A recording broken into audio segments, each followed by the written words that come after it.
भरतस्तु महाभागवतो यदा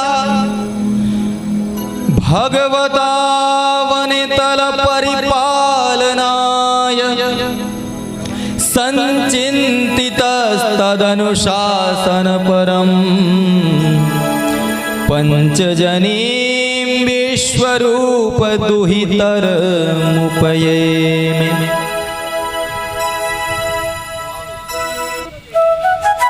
सुखदेव जी महाराज राजा परीक्षित से कहते हैं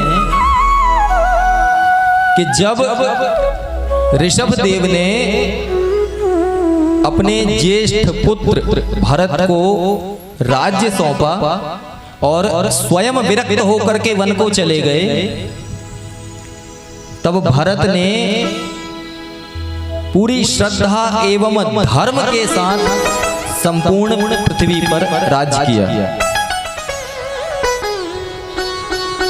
वे इतने धर्मात्मा, इतने प्रतापी राजा हुए कि उससे पहले इस देश का नाम अजनाब था, परंतु उनके प्रताप से इस देश का नाम भारत पड़ा। उन्होंने विश्वरूप की पुत्री पंचजनी से विवाह किया। उनके 5 पुत्र हुए, सुमति, राष्ट्रभिद, सुदर्शन, आवरण एवं धूम्रकेतु। 10,000 वर्षों तक राजा ने धर्म से प्रजा का पालन किया। इसके पश्चात पुत्रों को राज्य सौंप करके स्वयं विरक्त होकर के पुलस्त ऋषि के आश्रम में पहुंचे हैं। वहां उस आश्रम के निकट गंडकी नदी प्रवाहित होती है, जहां विद्याधर नामक एक कुंड है। उस कुंड में हिरण्यमय नाभियुक्त चक्र होते हैं जो शालिग्राम कहे जाते हैं। उसी आश्रम के उपवन में राजर्षि भरत एकांत में निवास करते हैं, प्रभु का भजन करते हैं। नित्य प्रति प्रातः काल उठ करके गंडकी नदी में स्नान कर ओंकार का जप करते हैं, प्रभु का भजन करते हैं। एक दिन वे गंडकी नदी में स्नान करने के पश्चात पूजन करके ओंकार का जप कर रहे थे, तभी प्यास से व्याकुल होकर एक हिरणी उस तट पर आती है और जैसे वह जल पी ही रही थी, उसी समय वन में एक सिंह की घनघोर गर्जना हुई। उस गर्जना से व्याकुल होकर के उस हिरणी ने नदी में छलांग लगा दी। छलांग लगाते समय उसका गर्भ गिर गया। उस बहते हुए मृग छौने को कृपा करते हुए, दया करते हुए भरत जी अपने आश्रम में ले आए और वह हिरणी भी किसी गुफा में पहुंच करके मृत्यु को प्राप्त हो गई। राजर्षि भरत उस मृग के बच्चे को अपने पुत्र की तरह पालने लगे। देखते देखते उस मृग छौने पर ऐसा प्रेम उमड़ आया कि जब तप, पूजन पाठ, ध्यान, नियम सब छूटते चले गए। वे पूजन पाठ करते समय भी, ध्यान करते समय भी उठ उठ करके उस मृग छौने को देखते रहते हैं। जब वह घूमता हुआ राह भटक जाता है तो कृपण की भांति व्याकुल होकर के उसे ढूंढते हैं और उसे पकड़ करके हृदय से लगा लेते हैं। धीरे धीरे जब तप, पूजन पाठ पूर्णतः छूट गया। अंत समय आ गया। उस समय भी राजर्षि भरत के हृदय में वही मृग छौना चल रहा था। इसी कारण से उन्हें हिरण का ही जन्म लेना पड़ा। वे हिरण के रूप में होते हुए भी अपने पूर्व जन्म के संपूर्ण कृत्यों को ध्यान में रखते हैं। विचार करने लगे कि मैं उस मृग के प्रेम में इतना आसक्त हो गया कि भगवान को ही भूल गया। ऐसा विचार करते हुए, विचरण करते हुए उन्हीं पुलस्त ऋषि के आश्रम के समीप वन में पहुंच करके विचरण करने लगे।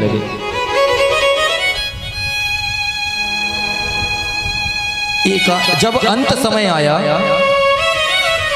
तो गंडकी नदी की धार में स्वयं को स्थित कर लिया और प्रभु में लीन कर लिया। सुखदेव जी महाराज कहते हैं, परीक्षित, अथ कस्यचिद् द्विजवरस्यांगिरः प्रवरस्य शमदं तपः स्वाध्यायाध्ययन त्याग संतोष तितिक्षा प्रश्रय विद्यान।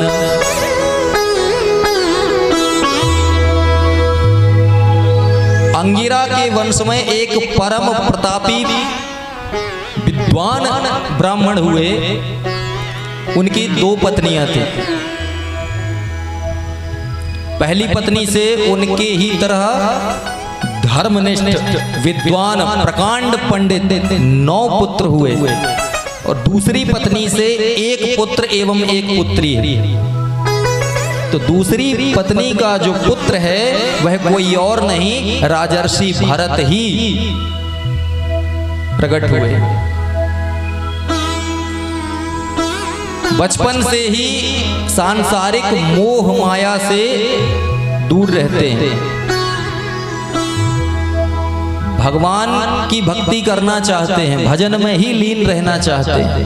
इसलिए सांसारिक लोग उन्हें संसार में इस माया जाल में लिप्त न कर दें, इसलिए स्वयं को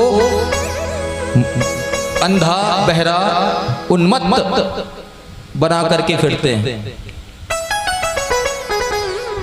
वह ब्राह्मण अपने पुत्र के ऐसे व्यवहार को देखते हुए, यह जानते हुए कि यह गृहस्थ के योग्य नहीं है, फिर भी यज्ञोपवीत कराया और विद्याध्ययन कराने लगे। तो पिता जो जो मंत्र सिखलाते हैं उन मंत्रों को जड़ भरत अशुद्ध रूप से पढ़ते हैं।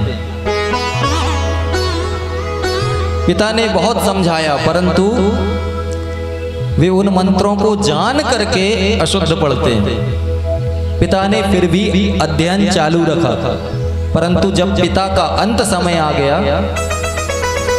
तो जड़ भरत की मां अपने पुत्र एवं पुत्री को अपनी सौत को सौंप करके पति के साथ सती हो गई। जड़ भरत की जो वह माता है वह भरत के प्रभाव को न जानते हुए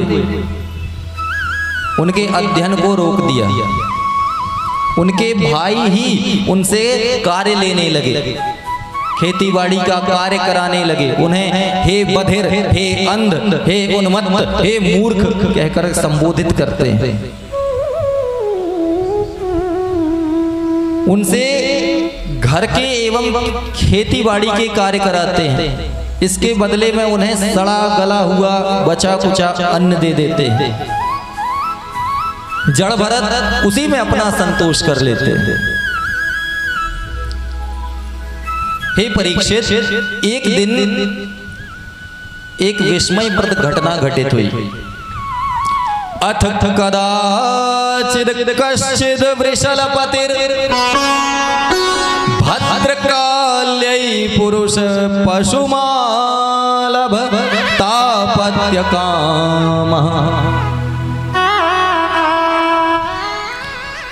एक दस्यु राज है जो संतान की प्राप्ति के लिए भद्रकाली को बलि देने के लिए एक व्यक्ति को पकड़ करके लाता है।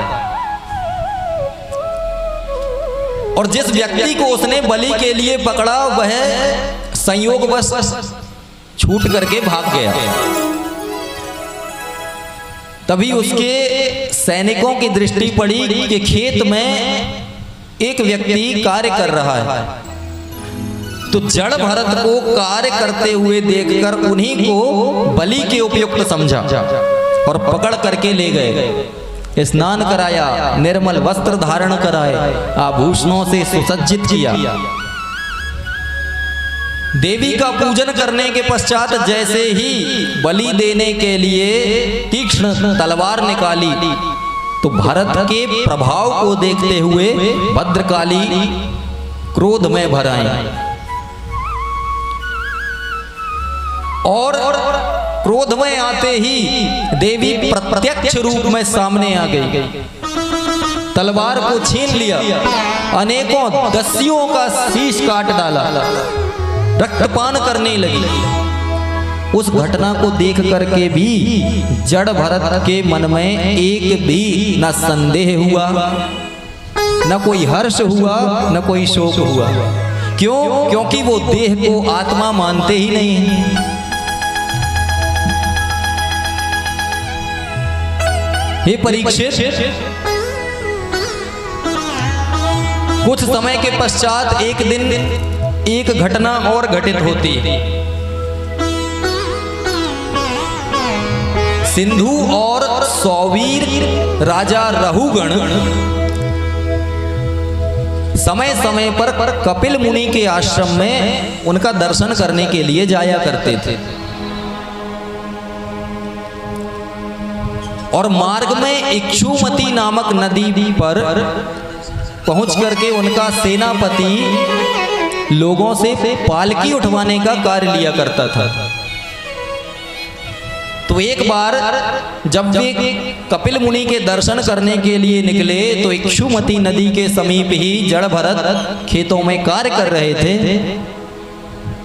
तो सेनापति ने जाकर के जड़ भरत को पकड़ लिया, बुलाया और जैसे ही सब लोग राजा की पालकी उठा करके चले तो पालकी हिलने डुलने लगी। क्यों? क्योंकि पालकी लेकर चलते समय सभी कहारों को एक से कदम रखने चाहिए, परंतु पैर के नीचे कोई जीव ना आ जाए, किसी की हिंसा ना हो जाए, यह सोच करके जड़ भरत कभी एक पैर यहाँ रखते हैं तो दूसरा वहां रखते हैं। जैसे ही पालकी हिलने डुलने लगी तो राजा ने कहा कि अरे भारवाहकों, एक समान चाल चलो, तुम्हारी असमान चाल से पालकी हिलती है। तो जो कहार थे वो भयभीत होकर के कहने लगे कि महाराज, हम तो सब एक समान चाल से चल रहे हैं, परंतु यह अभी का आया हुआ भारवाहक यह असमान चाल चलता है, इसी कारण से पालकी हिलती है।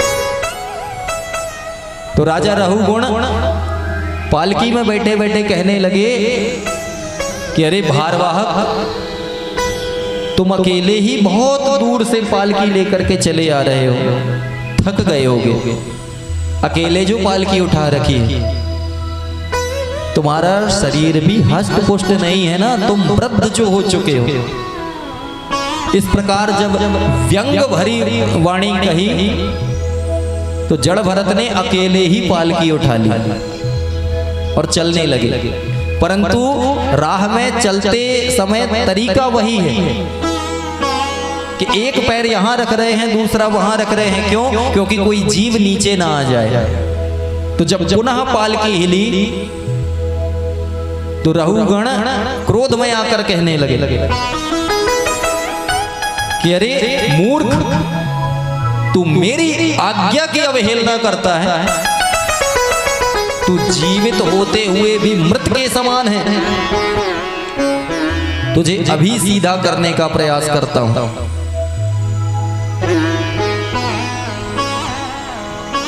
रहुगण ने जब कहा तो जड़ भरत कहने लगे, हे राजन, तुम सत्य कहते हो, यह जो देह की गतियां हैं, देह दुबला है, मोटा है, जो भार है, यह केवल देह का है, इसका आत्मा से कोई संबंध नहीं है राजन। यदि मार्ग है तो वह चलने वालों के लिए। संसार में सुख दुख हर्ष उल्लास जितने भी आपके विचार हैं यह केवल देह से संबंधित हैं, इनका आत्मा से कोई लेना देना नहीं। और यदि एक राजा और एक सेवक का जो संबंध है आत्मा की तरह यदि निश्चल हो जाए तो हो सकता है, मैं आपकी बात अवश्य मानता, यह भी हो सकता है कि कभी आपको मेरी बात माननी पड़े। ऐसा कह करके रहुगण को पुनः पालकी पर बिठा करके, पालकी उठा करके और जड़ भरत जब चलने लगे तो उन वचनों को सुन करके रहुगण ने रोक दिया। पालकी से उतर आए, जड़ भरत को साष्टांग दंडवत प्रणाम करके और पूछने लगे, क्षमा मांगते हुए बोले, महाराज कस्त्वं निगूढ़श्चरसि द्विजानां विभर्षि सूत्रं कतमो वधूत कस्यासि कुत्रस्य इहापि कस्मात् क्षेमायनश्चेदसि नोतु शुक्लः। हे विप्र, आप कौन हैं? कहां के निवासी हैं? किसके पुत्र हैं? आप इस स्थान पर किस उद्देश्य से समागत हुए हैं? कौन से अवधूत हैं? मुझे तो लगता है कि आप साक्षात कपिल मुनि ही हैं, जो इस रूप में अवतरित होकर के मुझे ज्ञान देने आए हैं। हे विप्र, मुझे इंद्र के वज्र से, शिव के त्रिशूल से, यम के पाश से भय नहीं होता, परंतु ब्राह्मणों के श्राप से डरता हूं। आपने जो मुझे ज्ञान की बात कही यह मेरे समझ में नहीं आ रही। आप कहते हैं कि देह का संबंध आत्मा से नहीं है, आत्मा अलग है, परंतु आप यह बताइए कि किसी भी पात्र में यदि जल को भर दिया जाए और उस पात्र को गर्म किया जाए तो पात्र में रखा हुआ जल भी गर्म हो जाता है।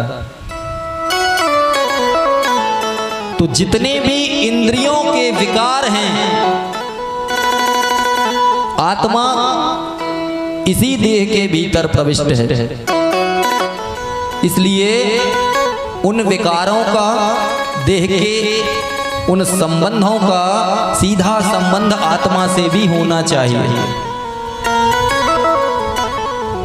राजा की बात सुन करके जड़ भरत कहने लगे, अकोविदः कोविदवादवादान्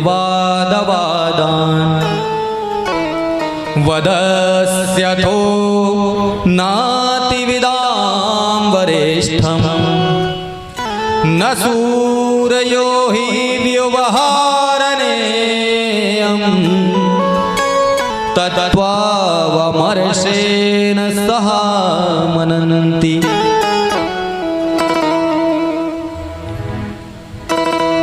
जड़ भरत कहने लगे, अरे राजन,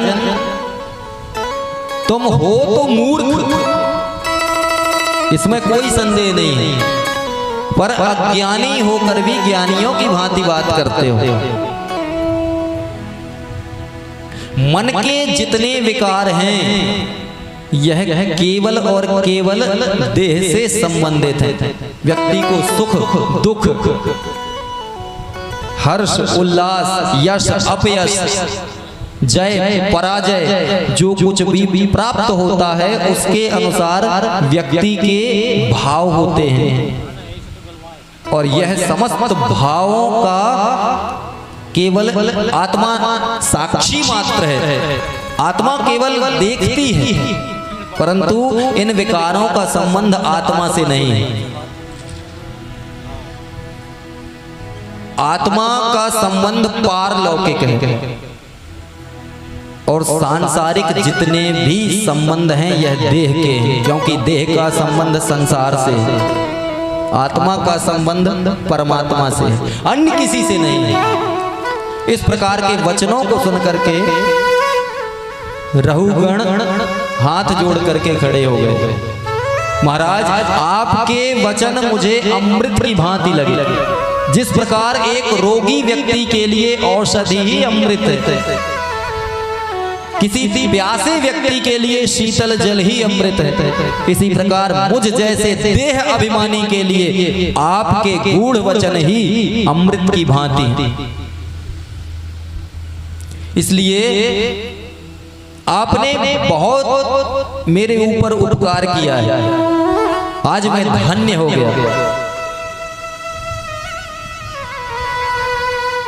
रहुगण जड़ भरत के चरणों में प्रणाम करते हुए, प्रार्थना करते हुए वहां से चले गए।